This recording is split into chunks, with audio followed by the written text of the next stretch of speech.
ایک ہی کسی نے پوچھا ہے کہ باہر کے ملک سے کہ یہاں پر کچھ لوگ ایسے ہوتے ہیں جو غیر قانونی طور پہ اوور اسٹے ہو گئے ہیں، غیر قانونی طور پر رہ رہے ہیں، تو اب اگر ان کے پاس مال ہے تو قربانی کا حکم کیا ہوگا؟ کیا قربانی ہوگی یا نہیں ہوگی؟ اسی طریقے سے وہ نماز پوری پڑھیں گے یا قصر نماز پڑھیں گے؟ دیکھیں، جب کوئی کسی دوسرے ملک میں چلا جاتا ہے یا دوسرے سٹی میں، شہر میں چلا جاتا ہے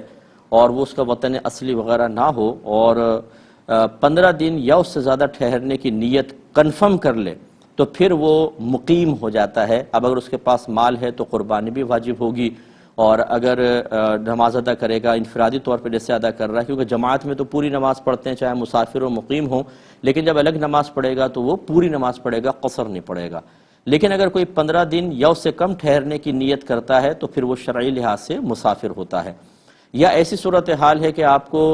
تذبذب ہے کہ 15 دن ہو بھی سکتے ہیں اور نہیں بھی ہو سکتے، اس سے پہلے بھی جا سکتا ہوں اور ہو سکتا ہے کئی سال تک یہاں پر ٹھہر جاؤں۔ جب اس طرح کے تذبذب والے معاملات ہوتے ہیں، اس صورت میں بھی انسان شرعی لحاظ سے مسافر ہی رہتا ہے۔ جیسے فقہاء نے واضح طور پہ لکھا کہ اگر فوجیں کسی دوسرے سٹی میں جا کر کسی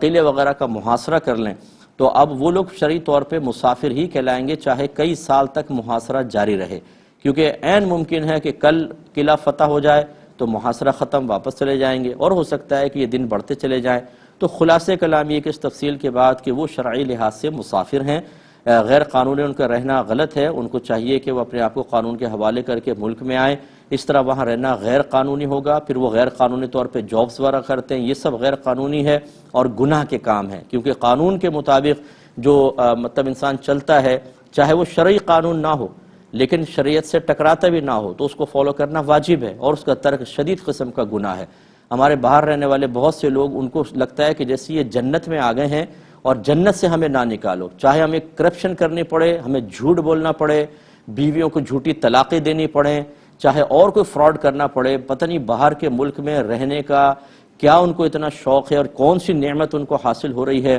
کہ جس کے بدلے میں آخرت کی نعمتیں بھی وابستہ ہیں۔ ایسا کچھ شاید ذہن بن چکا ہے، حالانکہ اس دنیا کے آسائشوں پر اپنی آخرت کو برباد کر لینا یہ بے وقوف ترین انسان کا کام ہوگا، سمجھدار کا تو نہیں ہو سکتا، پھر وہ مرنے کے بعد ہی پچھتاوا ہوتا ہے، دنیا میں نہیں۔ تو خلاصہ کلام یہ کہ ان کو اس سے ختم کرنا چاہیے، لیکن جب تک وہاں پر ہیں وہ شرعی طور پہ مسافر ہیں۔